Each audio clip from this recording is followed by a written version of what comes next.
ನಾವು ಮಾತಾಡ್ತಾ ಇದ್ದೇವೆ ಅಲ್ವಾ. ಹಾಗೆ ಆ ಭಾಷಾವಾರು ಪ್ರಾಂತ್ಯ ಆಯ್ತು ಅಂದ್ರೆ ಆಡಳಿತಕ್ಕೋಸ್ಕರ ಇರ್ಬೋದು, ಶಿಕ್ಷಣಕ್ಕೂ ಅನುಕೂಲ ಆಗುವಂತ ವಿಚಾರವಾಗಿ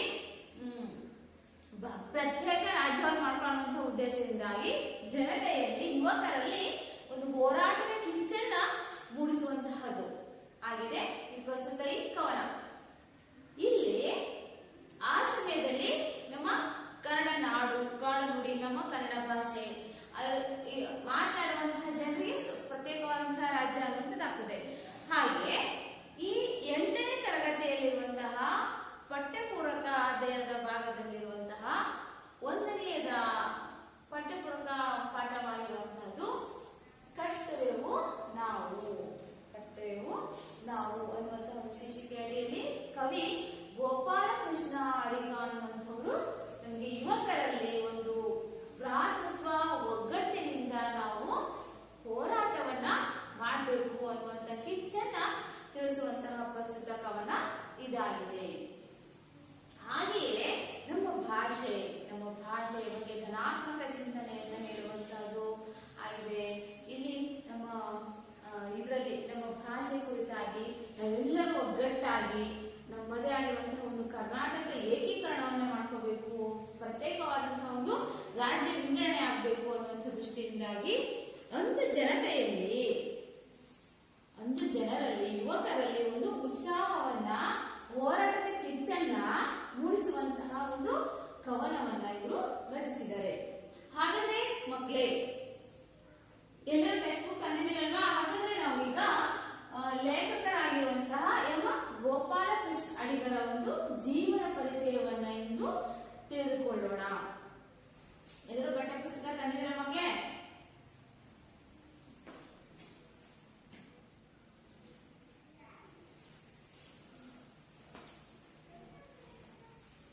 ಪಠ್ಯ ಪೂರಕ ಅಧ್ಯಯನ 8ನೇ ತರಗತಿ. ಕರ್ತವ್ಯವು ನಾವು. ಲೇಖಕರು ಎಂ ಗೋಪಾಲಕೃಷ್ಣ ಅಡಿಗರು. ಕನ್ನಡ ನಾಡಿನ ಪ್ರಮುಖ ನವ್ಯ ಕವಿಗಳಲ್ಲಿ ಒಬ್ಬರೆನಿಸಿದವರು ಎಂ ಗೋಪಾಲಕೃಷ್ಣ ಅಡಿಗರು. ಇವರು ಕುಂದಾಪುರ ತಾಲೂಕು ಕೆರ್ಗಾಲು ಗ್ರಾಮದ ಮೋಗೇರಿ ಎಂಬಲ್ಲಿ 18/2/1918ರಲ್ಲಿ ಜನಿಸಿದರು. ಮೈಸೂರು ವಿಶ್ವವಿದ್ಯಾನಿಲಯದಲ್ಲಿ BA ಆನರ್ಸ್ ಪದವಿಯನ್ನು ಹಾಗೂ ನಾಗಪುರ ವಿಶ್ವವಿದ್ಯಾಲಯದಲ್ಲಿ ಇಂಗ್ಲಿಷ್ MA ಪದವಿ ಪಡೆದು ಹೈಸ್ಕೂಲು ಅಧ್ಯಾಪಕರಾಗಿ, ಇಂಗ್ಲಿಷ್ ಉಪನ್ಯಾಸಕರಾಗಿ, ಪ್ರೊಫೆಸರ್ ಮತ್ತು ಪ್ರಿನ್ಸಿಪಲ್ರಾಗಿ ಕಾರ್ಯನಿರ್ವಹಿಸಿದರು. ಬೆಂಗಳೂರಿನಲ್ಲಿ ನಿವೃತ್ತ ಜೀವನ ಕಳೆದ ಅಡಿಗರು 4/11/1992ರಲ್ಲಿ ನಿಧನರಾದರು. ಇವರು ಭಾವತರಂಗ, ಕಟ್ಟುವೆವು ನಾವು, ನಡೆದು ಬಂದ ದಾರಿ, ಚಂಡೆಮದ್ದಳೆ, ಭೂಮಿಗೀತ, ಆಕಾಶದೀಪ, ಅನಾಥೆ, ಹುಲಿರಾಯ ಮತ್ತು ಇತರೆ ಕಥೆಗಳು ಮೊದಲಾದವು ಅಡಿಗರ ಮುಖ್ಯ ಕೃತಿಗಳಾಗಿವೆ. ಇವರಿಗೆ ರಾಜ್ಯ ಮತ್ತು ಕೇಂದ್ರ ಸಾಹಿತ್ಯ ಅಕಾಡೆಮಿ ಪ್ರಶಸ್ತಿಯು ಬಂದಿದ್ದು, ವರ್ಧಮಾನ ಪ್ರಶಸ್ತಿ, ಕಬೀರ್ ಸಮ್ಮಾನ್ ಪ್ರಶಸ್ತಿ 1993ರಲ್ಲಿ ಮರಣೋತ್ತರ ಪ್ರಮುಖ ಪ್ರಶಸ್ತಿಗಳು ಸಂದಿವೆ. ಮಕ್ಕಳೀಗ ಎಂ ಗೋಪಾಲಕೃಷ್ಣ ಅಡಿಗರು ನೋಡಿ, ಸ್ವಲ್ಪ ಭಾವಚಿತ್ರವನ್ನು ತೋರಿಸ್ತೀನಿ ನೋಡ್ಕೊಳ್ಳಿ. ಬುಕ್ಕಲ್ಲಿದೆ, ನಿಮ್ ಟೆಕ್ಸ್ಟ್ ಬುಕ್ಕಲ್ಲಿ ಇದೆ ಅದು. ಇವರೇ ಎಂ ಗೋಪಾಲಕೃಷ್ಣ ಅಡಿಗರು.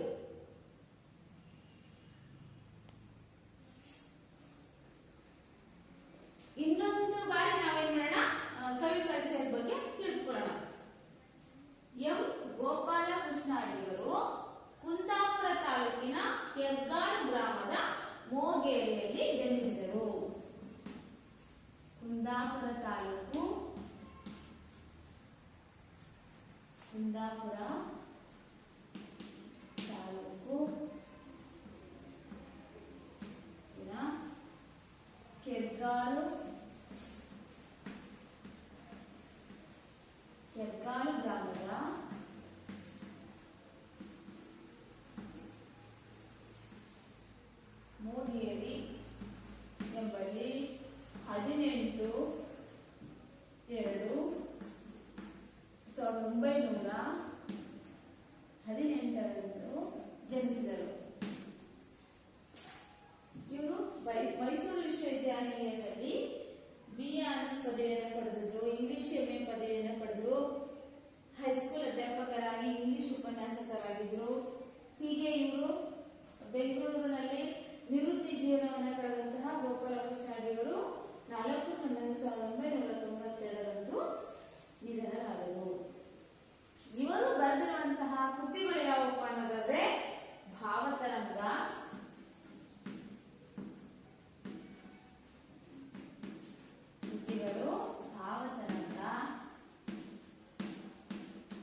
ಅನಾಥೆ,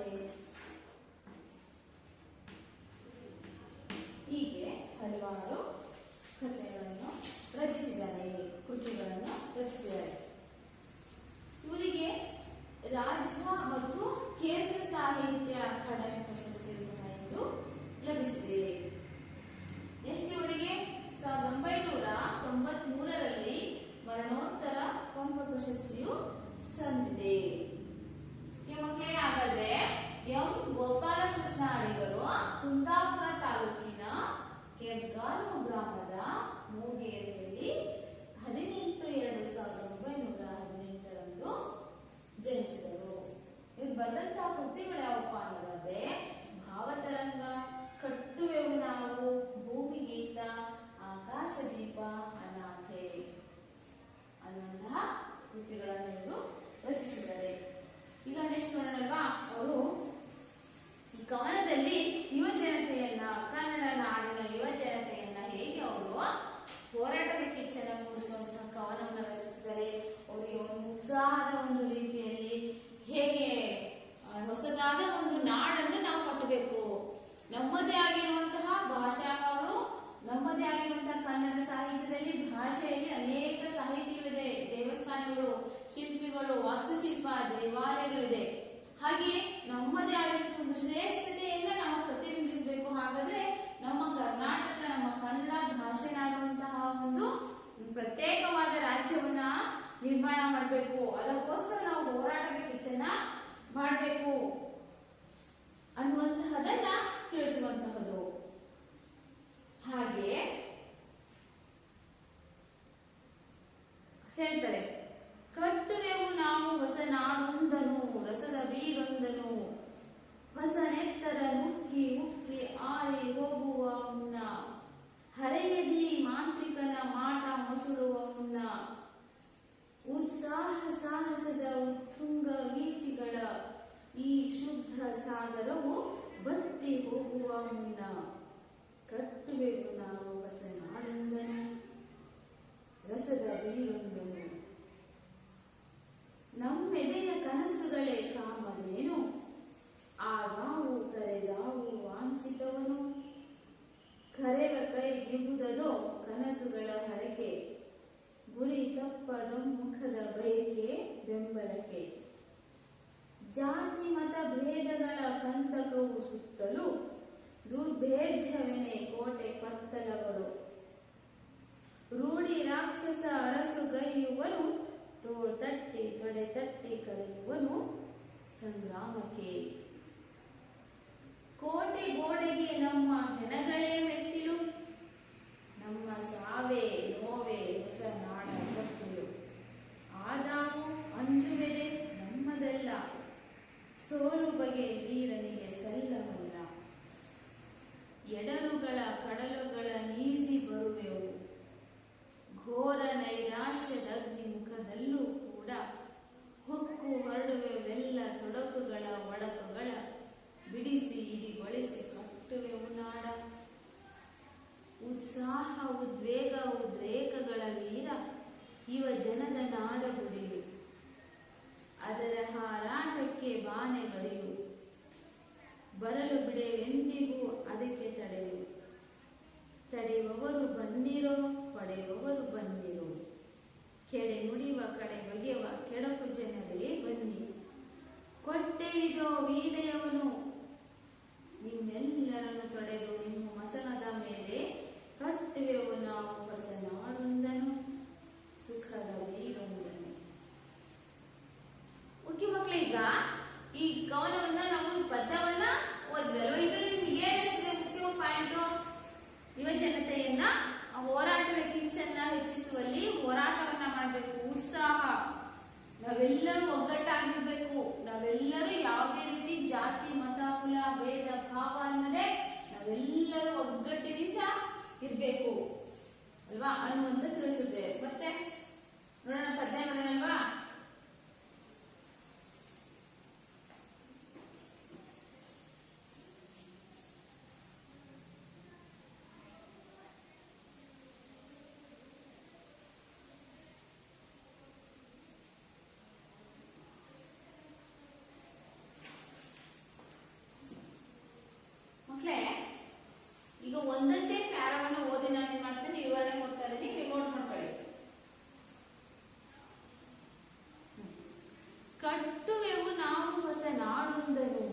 ರಸದ ಬೀಡೊಂದನು ಹೊಸ ನೆತ್ತರ ನುಕ್ಕಿ ಹಾರಿ ಹೋಗುವ ಮುನ್ನ ಹರೆಯದಿ ಮಾಂತ್ರಿಕನ ಮಾಟ ಮಸುಳುವ ಮುನ್ನ ಉತ್ಸಾಹ ಸಾಹಸದ ಉತ್ತುಂಗ ವೀಚಿಗಳ ಈ ಶುದ್ಧ ಸಾಗರವು ಬತ್ತಿ ಹೋಗುವ ಮುನ್ನ ಕಟ್ಟುವೆವು ನಾವು ಹೊಸ ನಾಡೊಂದನು.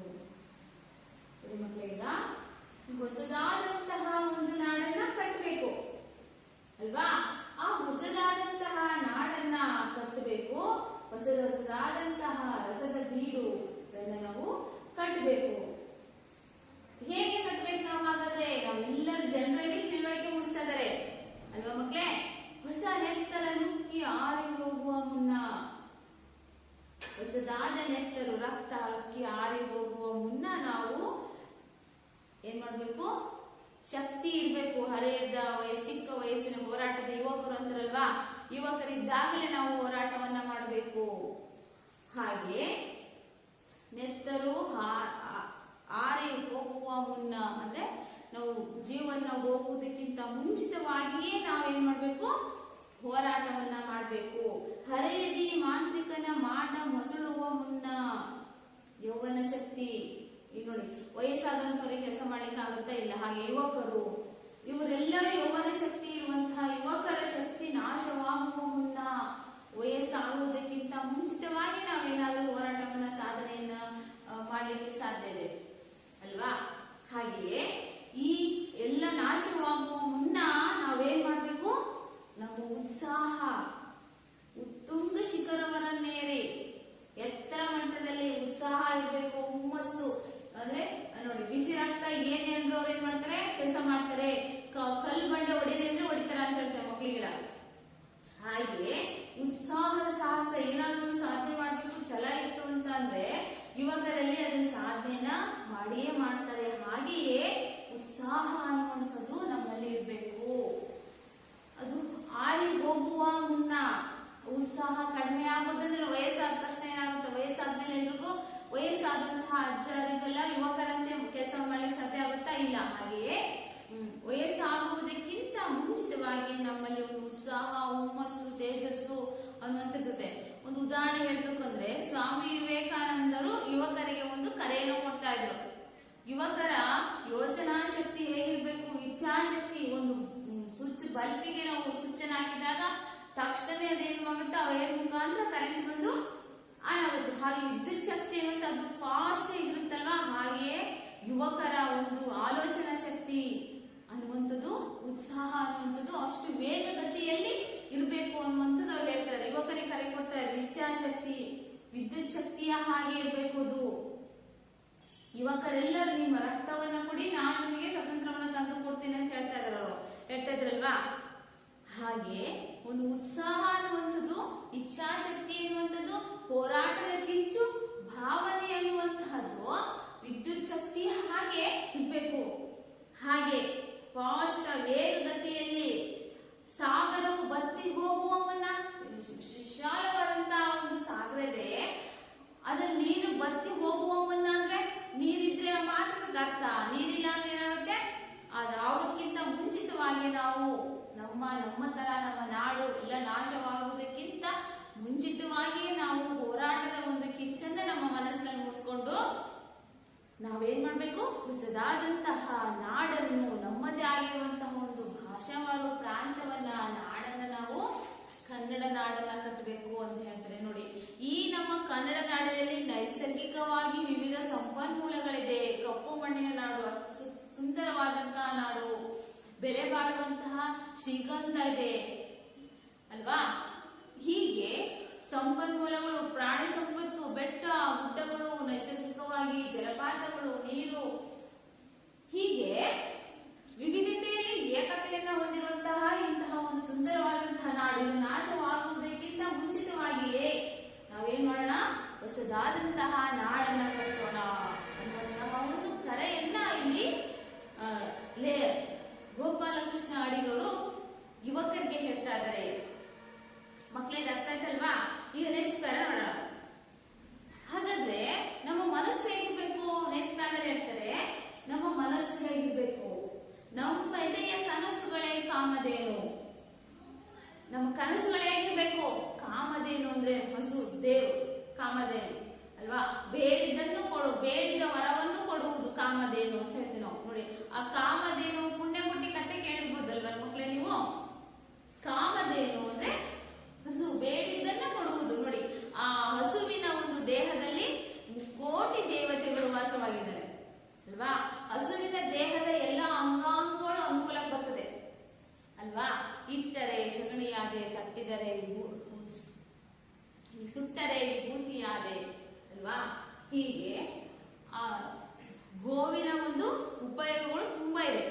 ಅದು ಯಾವುದೇ ರೀತಿಯಲ್ಲಿ ಎಲ್ಲಾ ದೇಹದ ಎಲ್ಲಾ ಅಂಗಾಂಗಗಳು, ಭಾಗಗಳು, ಚರ್ಮ ಇರ್ಬೋದು, ಅದ್ರ ಇರ್ಬೋದು, ಸಗಣಿ ಇರ್ಬೋದು, ಇವೆಲ್ಲವೂ ಏನಾಗುತ್ತೆ ಅನುಕೂಲಕ್ಕೆ ಬರ್ತದೆ. ಹಾಗೆ ಬೇಡಿದ ವರವನ್ನು ಕೊಡುವ, ಬೇಡಿದ್ದನ್ನು ನೀಡುವಂತಹ ಕಾಮಧೇನುವಿನ ಹಾಗೆ ಪರಿಶುದ್ಧವಾದಂತಹ ಕನಸುಗಳು ನಮ್ಮಲ್ಲಿ ಇರಬೇಕು. ನಮ್ಮ ಎದೆಯಲ್ಲಿ ಏನಂತ, ನಮ್ಮ ನಾಡು, ನಮ್ಮ ನುಡಿಗಾಗಿ ನಾವು ಹೋರಾಟದ ಕಿಚ್ಚನ್ನ ನಾವು ಬೆಳೆಸ್ಕೋಬೇಕು. ಆ ದಾವು ಕರೆದಾವು ವಾಂಛಿತವನು ನಮ್ಮ ಬಯಕೆ ಇರುತ್ತೆ, ಅವೆಲ್ಲವುಗಳನ್ನು ನಾವು ಈಡೇರಿಸ್ಕೋಬೇಕು, ಅಂದ್ರೆ ಈಡೇರಿಸಿಕೊಳ್ಳಬೇಕು. ಹಾಗೆ ಕರೆಯುವ ಕೈ ಬಿಗುವುದೋ ಕನಸುಗಳ ಹರಕೆ. ಆ ಕನಸುಗಳನ್ನ ನಾವು ಏನ್ ಮಾಡ್ಬೇಕು, ಆಶೀರ್ವಾದ ಅನ್ನುವಂಥದ್ದು ನಮ್ಗೆ ಇರುತ್ತೆ. ಎಷ್ಟೇ ಕಷ್ಟಗಳು, ಎಷ್ಟೇ ಎಡರು ತೊಡರುಗಳು ಬಂದರೂ ಸಹ ನಾವು ಅಂದುಕೊಂಡಂತಹ ಗುರಿ ಅನ್ನುವಂಥದ್ದು ತಪ್ಪಬಾರದು. ತಪ್ಪದೊಮ್ಮುಖದ ಬಯಕೆ ಬೆಂಬಲಕ್ಕೆ, ಒಂದು ಕ್ಷಣದಲ್ಲಿಯೂ ನಾವು ಅಂದ್ಕೊಂಡಂತಹ ಗುರಿ ತಪ್ಪಬಾರದು. ನಾವೆಲ್ಲರೂ ಒಂದೇ ದಿಕ್ಕಿನಿಂದ, ನಾವೆಲ್ಲರ ಯುವಕರು ಒಂದೇ ರೀತಿಯ ಒಂದು ಆಲೋಚನೆಯಿಂದ ನಮ್ಮ ನಾಡು ನುಡಿಗಾಗಿ ಒಂದು ಹೋರಾಟವನ್ನು ಮಾಡಬೇಕು ಅನ್ನುವಂತ ಒಂದೇ ದಿಕ್ಕಿನಲ್ಲಿ ನಾವೆಲ್ಲರೂ ಬಯಕೆಯನ್ನ ಇಟ್ಕೊಂಡು ಒಬ್ಬರಿಗೊಬ್ಬರು ಬೆಂಬಲಿಸುತ್ತಾ, ಅಂದ್ರೆ ಸಪೋರ್ಟ್ ಮಾಡ್ತಾ ಒಬ್ಬರಿಗೊಬ್ರು ಒಗ್ಗಟ್ಟಾಗಿದ್ದು ನಾವೇನ್ ಮಾಡ್ಬೇಕು, ಹೋರಾಟವನ್ನ ಮಾಡೋಣ ಎಂದು ಇವರು ಏನ್ ಮಾಡ್ತಿದ್ದಾರೆ, ಕವಿ ಒಂದು ಹೋರಾಟಕ್ಕೆ ಏನ್ ಮಾಡ್ತಾರೆ, ಕರೆಯನ್ನ ಕೊಡ್ತಾ ಇದ್ದಾರೆ. ಒಗ್ಗಟ್ಟಿನಲ್ಲಿ ಬಲವಿದೆ ಅಂತ ಕತೆ ಕೇಳಿದೆ ನಾವು. ಒಗ್ಗಟ್ಟಿನಲ್ಲಿ ಬಲವಿದೆ. ನಾವು ಪ್ರೈಮರಿ ಅಂತ ಅಲ್ಲಿ ನೀವು ಆಲ್ರೆಡಿ ಕಥೆಯನ್ನು ಹೇಳ್ತಿರ್ತೀರಲ್ವಾ, ಒಗ್ಗಟ್ಟಿನಲ್ಲಿ ಬಲವಿದೆ. ಹಾಗೆಯೇ ನೆಕ್ಸ್ಟ್ ಪ್ಯಾರದಲ್ಲಿ ಹೇಳ್ತಾರೆ,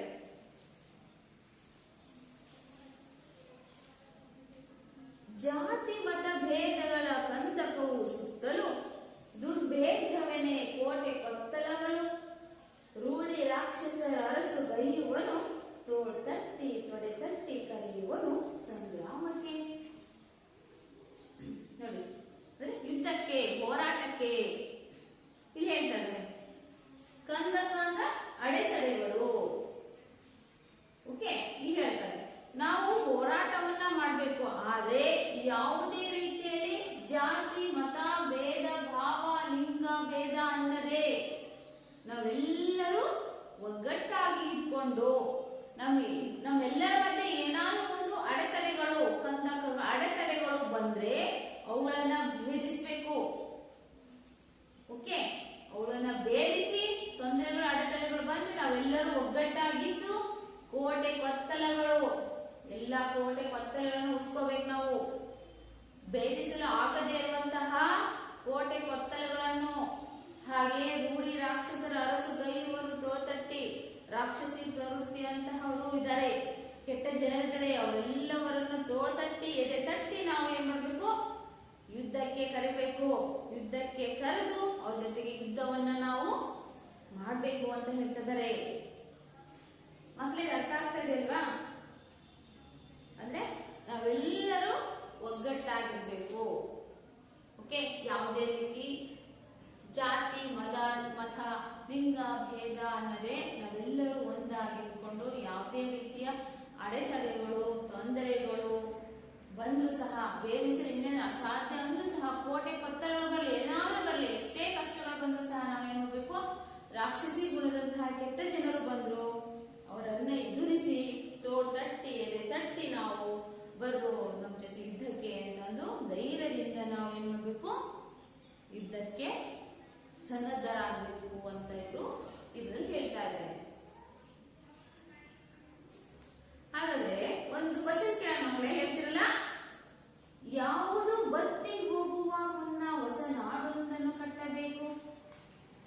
ಯಾವುದು ಮತ್ತೆ ಹೋಗುವ ಮುನ್ನ ಹೊಸ ನಾಡೊಂದನ್ನು ಕಟ್ಟಬೇಕು. ನಮ್ಮೆದೆಯ ಕಾಮಧೇನು ಯಾವುದು? ನಮ್ಮೆದೆಯ ಕಾಮಧೇನು ಯಾವುದು? ನಮ್ಮಲ್ಲಿರುವಂತಹ ಕನಸುಗಳು. ನೆಕ್ಸ್ಟ್ ನೋಡೋಣ. ಕೋಟೆ ಗೋಡೆಗೆ ನಮ್ಮ ಹೆಣಗಳೇ ಮೆಟ್ಟಿಲು, ನಮ್ಮ ಸಾವೇ ನೋವೇ ಹೊಸ ನಾಡ ತೊಟ್ಟಿಲು. ಆದಾವು ಅಂಜುವೆದೆ ನಮ್ಮದಲ್ಲ, ಸೋಲು ಬಗೆ ವೀರನಿಗೆ ಸಲ್ಲವಲ್ಲ. ಹೇಳ್ತಾರೆ ಕೋಟೆ ಗೋಡೆಗಳಿಗೆ ಅಲ್ವಾ, ಕೋಟೆಗಳೆಲ್ಲ ಬೆಂದಿಸ್ಲಿಕ್ಕೆ ಸಾಧ್ಯ ಇದೆಯಾ ಕೋಟೆ ಒಳಗೆ? ಹಾಗೆ ಏನಾಗ್ಬೇಕು? ನಮ್ಮ ಹೆಣಗಳು, ನಮ್ಮ ಸಾವು, ನಮ್ಮ ಶವವೇ ಮೆಟ್ಟಿಲಾಗಬೇಕು. ಯಾವುದೇ ರೀತಿ ಸಾವಿಗೆ ಹೆದರದೆ ನಾವು ಏನ್ ಮಾಡ್ಬೇಕಂತ ಹೇಳ್ತಿದ್ದಾರೆ? ಹೋರಾಟವನ್ನ ಮಾಡಬೇಕು. ನಮ್ಮ ಸಾವೇ ನೋವೇ ಹೊಸ ನಾಡ ತೊಟ್ಟಿಲು. ನಾವಿಂದು ನಾವು ಸಾವನ್ನ ಮರಣವನ್ನ ಹೊಂದಿದ್ರೆ, ನೋವನ್ನ ಅನುಭವಿಸಿದ್ರೆ, ಹೊಸದಾದ ನಾಡನ್ನ ಕಟ್ಟಿ ಮುಂದೆ ಬರುವಂತಹ ಒಂದು ಮಕ್ಕಳಿಗೆ, ಮುಂದೆ ಬರುವಂತಹ ನಮ್ಮ ಕನ್ನಡ ನಾಡಿನ ಪೀಳಿಗೆ ಜನರಿಗೆ ತೊಟ್ಟಿಲಾಗುತ್ತೆ. ಅದು ತೊಟ್ಟಿಲಾದವು ತೊಟ್ಟಿಲಾಗುತ್ತೆ. ಅವರು ಸಹ ಧೈರ್ಯದಿಂದ ಬದುಕಿ ಜೀವನವನ್ನ ಮಾಡ್ಲಿಕ್ಕೆ ಸಾಧ್ಯ ಆಗುತ್ತದೆ ಅಂತ ಹೇಳ್ತಾ ಇದ್ದಾರೆ ಅವರು. ಅಂಜುವೆದೆ ನಮ್ಮದಲ್ಲ, ನಮ್ಮ ಎದೆ ಹೆದರುವುದಿಲ್ಲ, ಅಂಜುವುದಿಲ್ಲ, ಭಯ ಪಡುವುದಿಲ್ಲ. ಹಾಗಾದ್ರೆ ಸೋಲು ಅನ್ನುವಂತಹದ್ದು ವೀರರಿಗೆ ಇಲ್ಲವೇ ಇಲ್ಲ ಅನ್ನುವಂತಹ ಮಾತನ್ನು ಹೇಳ್ತಾ ಇದ್ದಾರೆ. ಮಕ್ಕಳೇ, ನಾವು ಇಷ್ಟೊಂದು ಸ್ವತಂತ್ರವಾಗಿ, ಇಷ್ಟೊಂದು ಆರಾಮಾಗಿ, ಯಾವುದೇ ಜೀವನ ಬಯಕೆಯಿಂದ ಜೀವನ ಮಾಡ್ತಾ ಇದೀವಿ ಅಂದ್ರೆ ಹಿಂದಿನ ಕಾಲದಿಂದಲೂ ನಮಗಾಗಿ, ದೇಶಕ್ಕಾಗಿ, ನಾಡಿಗಾಗಿ ಪ್ರಾಣವನ್ನ ಕೊಟ್ಟಂತಹ ವೀರರಿಗೆ ಒಂದು ಸಲಾಮನ್ನು ಹೇಳ್ಬೇಕು ನಾವು ಅಲ್ವಾ. ಅವರು ಯುದ್ಧವನ್ನ ಮಾಡಿ ತಮ್ಮ ಪ್ರಾಣವನ್ನ ಬಿಟ್ಟಿದ್ದಾರೆ ಅಲ್ವಾ. ಪ್ರಾಣ ಕೊಟ್ಟಿದ್ದಕ್ಕೋಸ್ಕರ ನಾವು ಇಂದು ನಾಡು ಅನ್ನುವಂಥದ್ದಿದೆ, ದೇಶ ಅನ್ನುವಂಥದ್ದಿದೆ. ಇಷ್ಟು ನಾವು ರಕ್ಷಣೆಯಿಂದ ನಮ್ಗೆ ಯಾವುದೇ ರೀತಿ ತೊಂದರೆ ಇಲ್ಲೇ ನಾವು ಬದುಕಬಹುದು ಅಲ್ವಾ. ಹೀಗೆ ಈ ಹಿಂದಿನಿಂದ ಅನೇಕ ವೀರರು, ಶೂರರು ಪ್ರಾಣವನ್ನು ಮುಪ್ಪಾಗಿಟ್ಟಂತಹ ಪ್ರತಿ ರೂಪವೇ ನಾವೆಲ್ಲ ಇಂದು ಜೀವನ ಮಾಡ್ತಾ ಇದ್ದೇವೆ. ಅದಕ್ಕಾಗಿ ಅವ್ರು ಹೇಳ್ತಾ ಇದ್ದಾರೆ, ನಾವು ಎಷ್ಟೇ ಸಾವು ನೋವು ಅನುಭವಿಸಿದ್ರೂ ಸಹ ಮುಂದೆ ನಮ್ಮ ನಾಡಿನಲ್ಲಿ ಜನಿಸುವಂತಹ ಮಕ್ಕಳು, ಜನರು, ಮಕ್ಕಳಿಗೆ ತೂಗುವ ತೊಟ್ಟಿಲಾಗುತ್ತೆ. ಮೀನ್ಸಿದ್ರು ಆರಾಮಾಗಿ ಜೀವನವನ್ನ ಸಂತೋಷದಿಂದ ಅವರು ಜೀವನವನ್ನ ಮಾಡ್ತಾರೆ. ಇಲ್ಲೇ ಇದ್ರೆ ನಮ್ಮ ಹಾಗೆ ಅವರು ಏನ ಮಾಡ್ತಾರೆ? ಅಡಿಯಾಳ ಆಗಿರ್ತಾರೆ ಅನ್ನುವಂತ ಅರ್ಥದಲ್ಲಿ ಬರುತ್ತೆ. ನಾವು ಅಂಜುವುದೇ ನಮ್ಮದಲ್ಲ, ಅಂಜುವಂತಹ ಹೆದರುವಂತಹದ್ದು ನಾವಲ್ಲ. ನಾವು ಸೋಲು ಅನ್ನುವಂಥದ್ದೇ ನಮ್ಮಲ್ಲಿ ಇಲ್ಲ. ಯಾರಿಗೆ? ವೀರರಿಗೆ, ಶೂರರಿಗೆ ಸೋಲು ಎನ್ನುವಂತಹದ್ದು ಇಲ್ಲ ಅಂತ ಹೇಳ್ತಿದ್ದಾರೆ. ನೆಕ್ಸ್ಟ್ ಪ್ಯಾರಾ ನೋಡೋಣ ಮಕ್ಕಳೇ. ಎಡರುಗಳ ಕಡಲುಗಳ ನೀಸಿ ಬರುವೆವು, ಘೋರ ನೈರಾಶ್ಯದಗ್ನಿ ಮುಖದಲ್ಲೂ ಕೂಡ ಹೊಕ್ಕು ಹೊರಡುವವೆಲ್ಲ ತೊಡಕುಗಳ ಒಡಕುಗಳ ಬಿಡಿಸಿ ಇಡಿಗೊಳಿಸಿ ಕಟ್ಟುವೆವು ನಾಡ.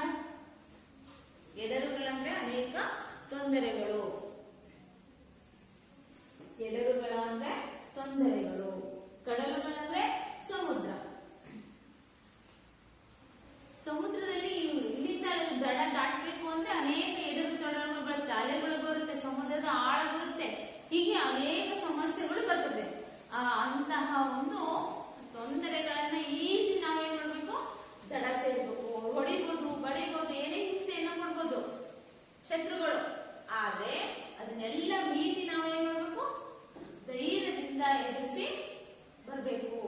ಘೋರ ರೀತಿಯಲ್ಲಿ, ಯಾವುದೇ ಒಂದು ಘೋರ ರೀತಿಯಲ್ಲಿ ಹಿಂಸೆಯನ್ನ ಮಾಡಲಿ, ಅವರು ಹಿಂಸೆಯನ್ನ ಮಾಡಲಿ, ಹೊಡಿಲಿ, ಬಡಿಯಲಿ ಇದ್ದರೂ ಸಹ ಎಲ್ಲ ದಿಕ್ಕುಗಳಿಂದ ಹೊಕ್ಕು, ಎಲ್ಲಾ ಪೂರ್ವ, ಪಶ್ಚಿಮ, ಉತ್ತರ, ದಕ್ಷಿಣ, ಈಶಾನ್ಯ, ಆಗ್ನೇಯ, ವಾಯುವ್ಯ, ನೈಋತ್ಯ ಎಲ್ಲಾ ದಿಕ್ಕುಗಳಿಂದ ಬಂದರೂ ಸಹ ನಾವು ಏನ್ ಮಾಡ್ತೀವಿ?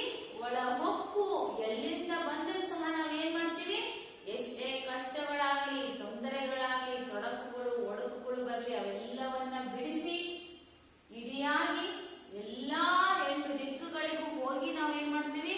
ಒಗ್ಗಟ್ಟಿನಿಂದ ಆ ಬಂದಂತಹ ಶತ್ರುಗಳನ್ನ ನಾಶ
ಹೊಸ ಹುಮ್ಮಸ್ಸು.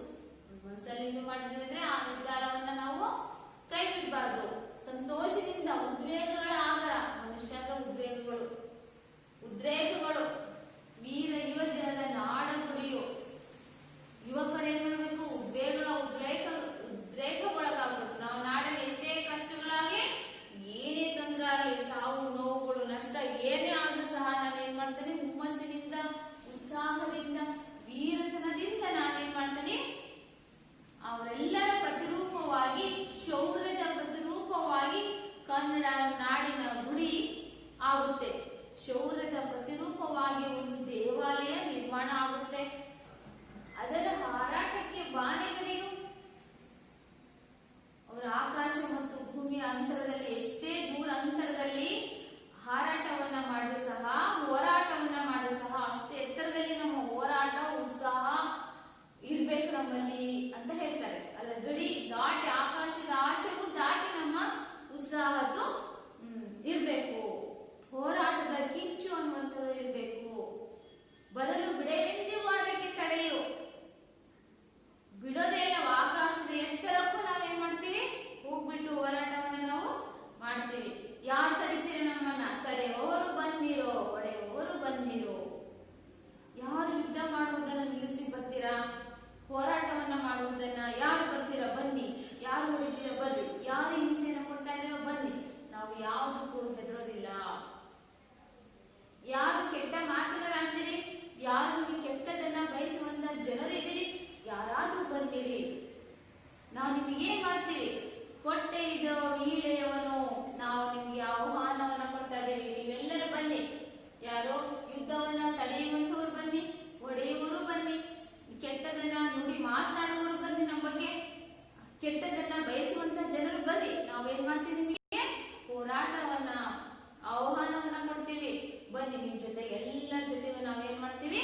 ಒಗ್ಗಟ್ಟಿನಿಂದ ಹೋರಾಟವನ್ನು ನಾವು ಮಾಡ್ತೀವಿ. ನಿಮ್ಮೆಲ್ಲರನ್ನು ತೊಡೆದು ನಿಮ್ಮ ಮಸಣದ ಮೇಲೆ ನಿಮ್ಮೆಲ್ಲರನ್ನ ನಾವೇನ್ ಮಾಡ್ತೀವಿ? ಹೋರಾಟವನ್ನ ಮಾಡಿ, ತೊಡೆದು ಹೊಡೆದು, ಮಸಣದ ನಿಮ್ಮ ಸಾವಿನ ಒಂದು ಸಮಾಧಿಯ ಮೇಲೆ ನಾವು ಹೊಸದಾದಂತಹ ಒಂದು ನಾಡನ್ನು ಕಟ್ಟುವೆವು. ಹೊಸ ನಾಡನ್ನು ಕಟ್ಟುವೆವು, ಸುಖದ ಬೀಡೊಂದನ್ನು.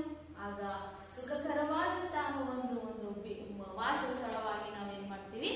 ಇರ್ತೀವಿ. ಬೀಡನ್ನ ಕಟ್ಕೊಂಡು ಸುಖದಿಂದ ನಾವು ಜೀವನವನ್ನ ಕಳೀತಾ ಇದ್ದೀವಿ ಅನ್ನುವಂತಹ ಮಾತನ್ನ ಇಲ್ಲಿ ಕವಿಯವರು ಹೇಳುತ್ತಾ ಇದ್ದಾರೆ. ಮಕ್ಕಳೇ, ಹೀಗೆ ಈ ಏಕೀಕರಣದ, ಕರ್ನಾಟಕ ಏಕೀಕರಣದ ಒಂದು ಸಮಯದಲ್ಲಿ ಯುವ ಜನತೆಯನ್ನ ಈ ಹೋರಾಟದ ಕವನದ ಮೂಲಕ ಲೇಖಕರು ಏನ್ ಮಾಡ್ತಿದ್ರೆ? ಹೋರಾಟದ ಕಿಚ್ಚನ್ನ ಮೂಡಿಸ್ತಾ ಇದ್ದಾರೆ. ನಾವೆಲ್ಲರೂ ಒಗ್ಗಟ್ಟಾಗಿರೋಣ. ಯಾವುದೇ ರೀತಿಯಲ್ಲಿ ಭೇದ ಭಾವವನ್ನ ತೋರದೆ, ಎಷ್ಟೇ ಅಡೆತಡೆಗಳು ಬಂದರೂ ನಾವೇನ್ ಮಾಡೋಣ? ತೊಡೆ ತಟ್ಟಿ ಹೋರಾಟವನ್ನ ಮಾಡೋಣ. ಹಾಗೆ ಹರೆಯದ ಯೌವನ ಶಕ್ತಿಯು ನಾಶವಾಗುವ ಮುನ್ನ ನಾವು ಹೋರಾಟವನ್ನ ಮಾಡೋಣ. ಉತ್ಸಾಹ ಸಾಹಸವು ಹೋಗುವ ಮುನ್ನ, ಅಂದ್ರೆ ಕವಿ ಹೋಲಿಕೆ ಬಿಡ ಸಾಗರಕ್ಕೆ. ಹಾಗೆ ನಮ್ಮ ಕನಸುಗಳು ಕಾಮಧೇನುವಿನ ಹಾಗೆ ಇರ್ಬೇಕಂತಹ ಕನಸುಗಳು, ಎಷ್ಟೇ ನಾವೆಲ್ಲರೂ ಒಂದೇ ದಿಕ್ಕಿನಲ್ಲಿ ಯೋಚನೆಯನ್ನ ಮಾಡುತ್ತಾ ಹೋರಾಟವನ್ನು ಮಾಡೋಣ ಅಂತ ಹೇಳ್ತಾರೆ.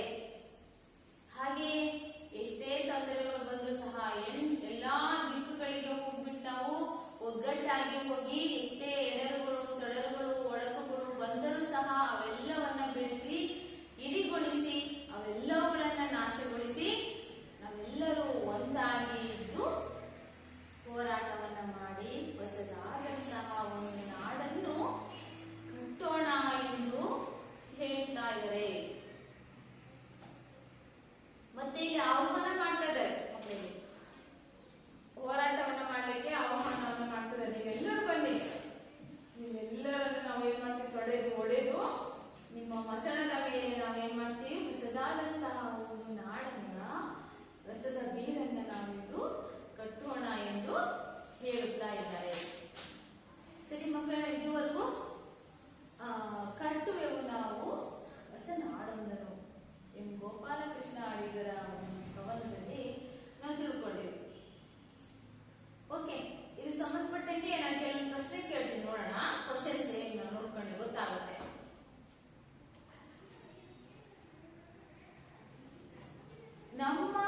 ಸುತ್ತಲೂ ಇರುವ ಕಂದಕಗಳು ಯಾವುವು?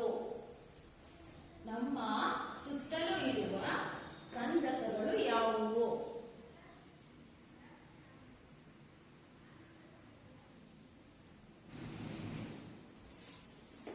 ನಮ್ಮ ಸುತ್ತಲೂ ಇರುವ ಕಂದಕಗಳು ಯಾವುವು? ನೆಕ್ಸ್ಟ್, ಕೋಟೆ ಗೋಡೆಗೆ ಮೆಟ್ಟಿಲುಗಳು ಯಾವುದು? ಕೋಟೆ ಗೋಡೆಗೆ ಮೆಟ್ಟಿಲುಗಳು ಯಾವುದು? ಕೋಟೆ ಗೋಡೆಗೆ ಮೆಟ್ಟಿಲುಗಳು ಯಾವುದು?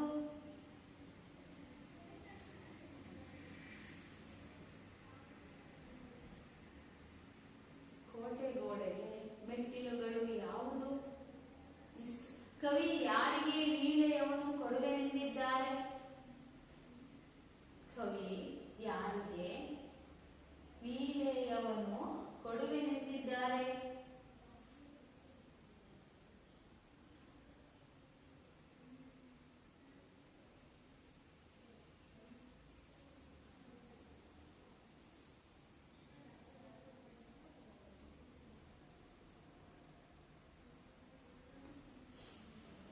ವೀಣೆಯನ್ನು ಕೊಡುವೆನೆಂದಿದ್ದಾರೆ. ಎಷ್ಟು ಹೊಸ ನಾಡೊಂದನ್ನು ಕಟ್ಟ ಬಯಸುವ ಕವಿ, ಹೊಸ ನಾಡೊಂದನ್ನು ಕಟ್ಟ ಬಯಸುವ ಕವಿ ಉತ್ಸಾಹ ಉದ್ವೇಗದಲ್ಲಿ ಹೇಳುವ ಮಾತುಗಳಾವು? ಹಾಗಾದ್ರೆ ಮಕ್ಕಳೇ, ಒಂದೇ ಪ್ರಶ್ನೆ, ನಮ್ಮ ಎದೆಯ ಕಾಮಧೇನು ಯಾವುದು? ಯಾವುದು? ನಮ್ಮ ಕನಸುಗಳು. ನಮ್ಮ ಸುತ್ತಲಿರುವ ಕಂದಕಗಳಾವು? ಜಾತಿ, ಮತ, ಭೇದಗಳು. ಕ್ವಶನ್, ಕೋಟೆ ಗೋಡೆಗೆ ಮೆಟ್ಟಿಲುಗಳು ಯಾವುದು? ಹೆಣಗಳು. ಕವಿ ಯಾರಿಗೆ ವೀಣೆಯನ್ನು ಕೊಡುವೆನೆಂದಿದ್ದಾರೆ? ಕೆಟ್ಟ ನುಡಿಯುವ, ಕೆಡಕನ್ನು ಬಯಸುವ ಜನರಿಗೆ ಕವಿಯು ವೀಣೆಯನ್ನು ಕೊಡುವೆನೆಂದಿದ್ದಾರೆ. ಹೊಸ ನಾಡೊಂದನ್ನು ಕಟ್ಟ ಬಯಸುವ ಕವಿ ಉತ್ಸಾಹ ಉದ್ವೇಗದಲ್ಲಿ ಹೇಳುವ ಮಾತುಗಳಾವು?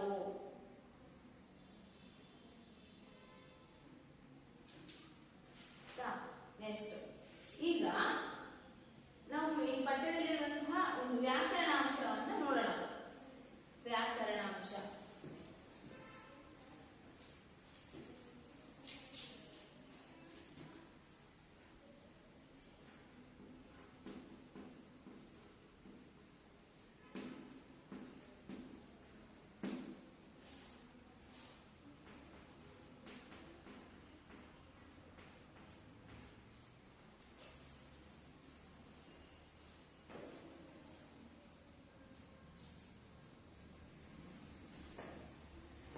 ಮಕ್ಕಳೇ, ನಾವು ಹೋದ ತರಗತಿಯಲ್ಲಿ ಸಂಧಿಯ ನಿಯಮಗಳ ಬಗ್ಗೆ ತಿಳ್ಕೊಂಡಿದ್ರಲ್ವಾ?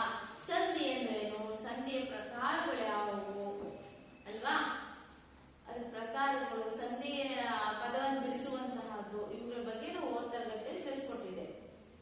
ಇವಾಗ ಏನ್ ಮಾಡೋಣ, ಸಂಧಿಯ ಪ್ರಕಾರಗಳ ಬಗ್ಗೆ ತಿಳ್ಕೊಳ್ಳೋಣ. ಓಕೆ, ಎಲ್ಲ ಬರ್ಕೊಂಡ್ರಲ್ಲ ಮಕ್ಕಳೇ? ಕ್ವಶನ್ಸ್ ಎಲ್ಲ ಬರ್ಕೊಂಡ್ರ? ಸಂಧಿಗಳಲ್ಲಿ ಎರಡು ಪ್ರಕಾರ ಅಂತ ನೋಡಿದ್ವಿ ಹೋದ ತರಗತಿಯಲ್ಲಿ, ಕನ್ನಡ ಸಂಧಿ ಹಾಗೂ ಸಂಸ್ಕೃತ ಸಂಧಿಗಳು. ಅದರಲ್ಲಿ ಒಂದನೆಯ ಪ್ರಕಾರ ಕನ್ನಡ ಸಂಧಿಗಳು. ಕನ್ನಡ ಸಂಧಿಗಳು ಒಂದೇದು ಕನ್ನಡ ಸಂಧಿ. ಬರ್ಕೊಳ್ಳಿ ಮಕ್ಕಳೇ, ಕನ್ನಡ ಸಂಧಿಗಳಲ್ಲಿ ಪ್ರಕಾರಗಳು. ಕನ್ನಡ ಸಂಧಿಗಳು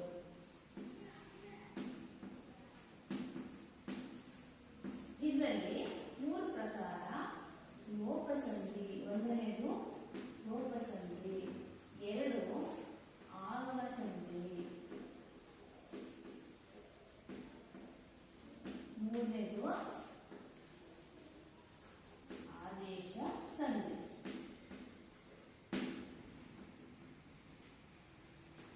ಆದೇಶ ಸಂಧಿ ಇದರಲ್ಲಿ ಒಂದನೇ ಪ್ರಕಾರ ಲೋಪಸಂಧಿ. ಹೆಸರೇ ಹೇಳುವಂತೆ ಲೋಪ ಅಂದೇನೋ ಬಿಟ್ಟು ಹೋಗುವುದು ಅಂತ ಅರ್ಥ ಅಲ್ವಾ?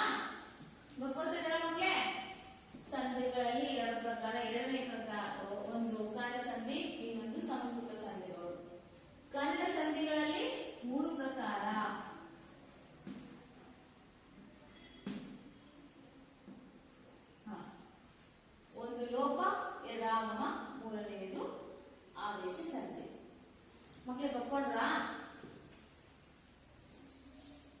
ಒಂದನೇ ಪ್ರಕಾರ ಬರ್ಕೊಳ್ಳಿ. ಲೋಪ ಸಂಧಿ. ಲೋಪ ಸಂಧಿ ಅಂದ್ರೆ ಏನಪ್ಪಾ ಅಂದ್ರೆ ಸಂಧಿ ಕಾರ್ಯ ನಡೆಯುವಾಗ ಸ್ವರದ ಮುಂದೆ ಸ್ವರವು ಬಂದು ಪೂರ್ವ ಪದದ ಸ್ವರವು ಲೋಪವಾದರೆ ಅಥವಾ ಬಿಟ್ಟು ಹೋದರೆ ಅದನ್ನು ಲೋಪ ಸಂಧಿ ಎನ್ನುತ್ತೇವೆ. ಮಕ್ಕಳೇ, ಸಂಧಿ ಕಾರ್ಯ ನಡೆಯುವಾಗ ಪೂರ್ವ ಪದದ ಸ್ವರದ ಮುಂದೆ ಸ್ವರ ಬಂದು ಪೂರ್ವ ಪದದಲ್ಲಿರುವಂತಹ ಒಂದು ಸ್ವರ ಬಿಟ್ಟು ಹೋದರೆ ಅಥವಾ ಲೋಪವಾದರೆ ಅದನ್ನು ಲೋಪ ಸಂಧಿ ಎಂದು ಕರೆಯುತ್ತಾರೆ. ಹೌದಾ? ನಾನು ತರಗತಿಯಲ್ಲಿ ತಿಳಿಸಿದಂತೆ ಪೂರ್ವ ಪದ ಯಾವುದು, ಉತ್ತರ ಪದ ಯಾವುದು ಅಂತ ಹೇಳ್ಕೊಟ್ಟಿದೆ. ಹಾಗೆಯೇ ಆ ಪೂರ್ವ ಪದದ ಕೊನೆಯ ಸ್ವರ ಯಾವುದು, ಉತ್ತರ ಪದದ ಮೊದಲ ಸ್ವರ ಯಾವುದು ಅಂತ ಕಂಡುಹಿಡಿಯಲಿಕ್ಕೆ ನಾನು ಉದಾಹರಣೆ ಪದಗಳನ್ನ ಬಿಡಿಸಿದ್ದೆ. ಮತ್ತೆ ಹಾಗೆ ನಿಮಗೂ ಹೇಳಿದಲ್ವಾ, ಹೋಮ್ವರ್ಕ್ ಕೊಟ್ಟಿದ್ದೆ. ಅದು ಅರ್ಥ ಆಗಿದೆಯಾ ಮಕ್ಕಳ? ಈಗ ಅದೇ ಮೆಥಡ್ ಅಲ್ಲಿ ನಾವು ಏನ್ ಮಾಡ್ಬೇಕಾಗುತ್ತೆ, ಈ ಸಂಧಿ ಪ್ರಕಾರಗಳನ್ನ ಅರ್ಥ ಮಾಡ್ಕೋಬೇಕು. ಡೆಫಿನಿಷನ್ ಹೇಳ್ತಾರೆ, ಉದಾಹರಣೆ ಮಾಡೋಣ. ಲೋಪ ಸಂಧಿ ಅಂದ್ರೆ ಒಂದು ಅಕ್ಷರ ಸ್ವರಾಕ್ಷರ ಬಿಟ್ಟು ಹೋಗುವುದು ಅಥವಾ ಲೋಪವಾಗುವುದು ಅಂತ ಅರ್ಥ. ಒಂದು ಉದಾಹರಣೆಯನ್ನು ಬರುತ್ತೇನೆ, ಹೇಗೆ ಅಂತ ಗೊತ್ತಾಗ್ತೀನಿ. ಊರೂರು. ಉದಾಹರಣೆ, ಊರೂರು. ಇದನ್ನ ಹೇಗೆ ಬಿಡಿಸೋದು? ಊರು ಪ್ಲಸ್ ಊರು. ಈ ತರ ಅರ್ಥ ಬರುವಂತ ಬಿಡಿಸಿದೇವಲ್ವಾ? ಇಲ್ಲಿ ಪೂರ್ವ ಪದ, ಇದಕ್ಕೆ ನಾವು ಏನಂತೀವಿ? ಪೂರ್ವ ಪದ ಪ್ಲಸ್ ಇದು ಉತ್ತರ ಪದ ಅಲ್ಲ ಮಕ್ಕಳ? ಈ ಪೂರ್ವ ಪದ ಕೊನೆಯಲ್ಲಿ ಏನಿದೆ? ರ ಪ್ಲಸ್ ಉ ಸ್ವರಾಕ್ಷರ ಇದೆ. ಓಕೆ, ರು ಅಲ್ವಾ ಇದು? ಉತ್ತರ ಪದ ಮೊದಲಲ್ಲಿ ಹೂ ಇದೆ, ಹೂ ಸ್ವರಾಕ್ಷರ. ಓಕೆ, ಇದು ಹೇಗೆ ಬಿಟ್ಟು ಹೋಗಿದೆ ಅಕ್ಷರ ಅಂತ ತಿಳ್ಕೊಳ್ತಾ ಇದೆ.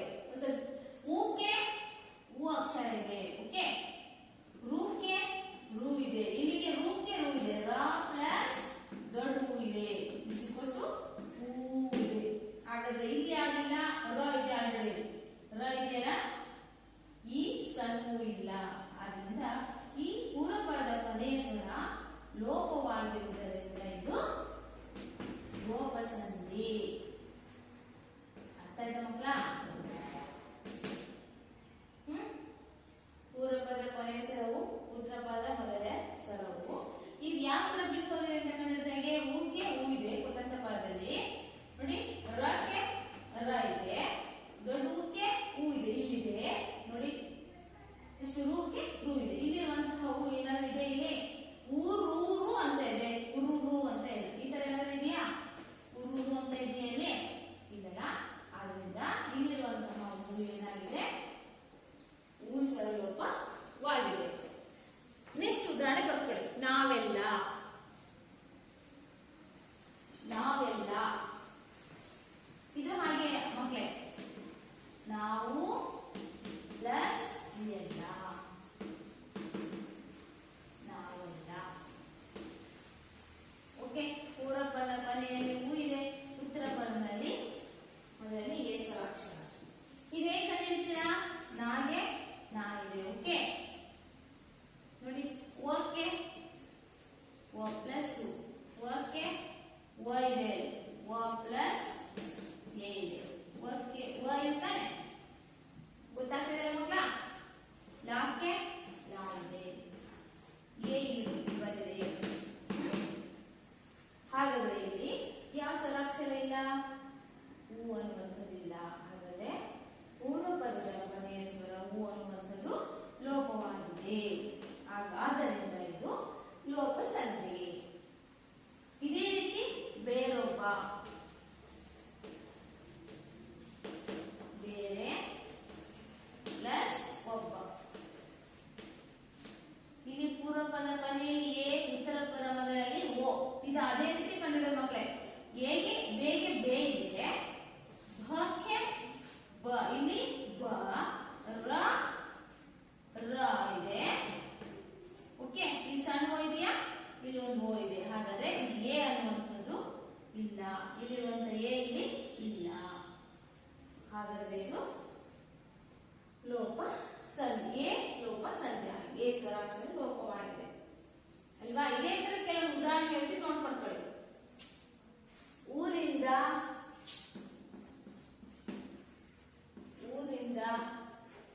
ಎಷ್ಟು ಬಲ್ಲೆನೆಂದು, ಬಲ್ಲೆನು ಪ್ಲಸ್ ಎಂದು.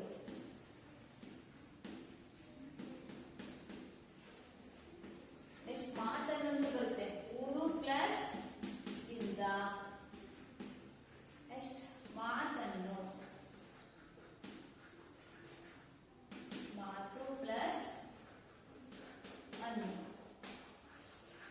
ಇಲ್ಲಿ ಮಾತನ್ನು ಊಲೋಪ, ಇಲ್ಲಿ ಊಲೋಪ, ಇಲ್ಲಿ ಊಲೋಪ. ಈ ಸಂಧಿಗಳಿಗೆ ಸಂಬಂಧಪಟ್ಟಂಗೆ, ಲೋಪ ಸಂಧಿಗೆ ಸಂಬಂಧಪಟ್ಟಂಗೆ ಹೋಮ ಬರ್ಕೊಳ್ಳಿ. ಗೃಹಪಾಠ. ಲೋಪ ಸಂಧಿಗೆ ಸಂಬಂಧಿಸಿದ ಹಾಗೆ 10 ಉದಾಹರಣೆಗಳನ್ನು ಬರೆಯಬೇಕು. ಲೋಪ ಸಂಧಿಗೆ ಸಂಬಂಧಿಸಿದ ಹಾಗೆ ಲೋಪ ಸಂಧಿಗೆ 10 ಉದಾಹರಣೆಗಳನ್ನು ಬರೆಯಿರಿ. ಲೋಪ ಸಂಧಿಗೆ 10 ಉದಾಹರಣೆಗಳನ್ನು ಬರೆಯಿರಿ. ನೆಕ್ಸ್ಟ್, ನಮ್ಮೆದೆಯ ಕಾಮಧೇನು ಯಾವುದು? ನಮ್ಮೆದೆಯ ಕಾಮಧೇನು ಯಾವುದು? ನೆಕ್ಸ್ಟ್, ನಮ್ಮ ಸುತ್ತಲೂ ಇರುವ ಕಂದಕಗಳು ಯಾವುವು? ನಮ್ಮ ಸುತ್ತಲೂ ಇರುವ ಕಂದಕಗಳು ಯಾವುವು? ನೆಕ್ಸ್ಟ್, ಎಂ ಗೋಪಾಲಕೃಷ್ಣ ಅಡಿಗರು ಬರೆದ ಕೃತಿಗಳಾವುವು? ಎಂ ಗೋಪಾಲಕೃಷ್ಣ ಅಡಿಗರು ಬರೆದ ಕೃತಿಗಳು ಯಾವುವು? ಮಕ್ಕಳೇ, ಇದುವರೆಗೂ ನಾವು ಈ ಸಂಧಿಗಳನ್ನ ತಿಳ್ಕೊಂಡು, 1ನೇ ಪ್ರಕಾರ ಲೋಪ ಸಂಧಿ. ಉಳಿದಂತಹ ಪ್ರಕಾರವನ್ನ ಮುಂದಿನ ತರಗತಿಯಲ್ಲಿ ತಿಳ್ಕೊಳ್ಳೋಣ. ನಾವು ಹೇಳಿದಂತಹ ಇಷ್ಟೆಲ್ಲ ಗೃಹಪಾಠವನ್ನ ಬರ್ಕೊಂಡು ಬನ್ನಿ.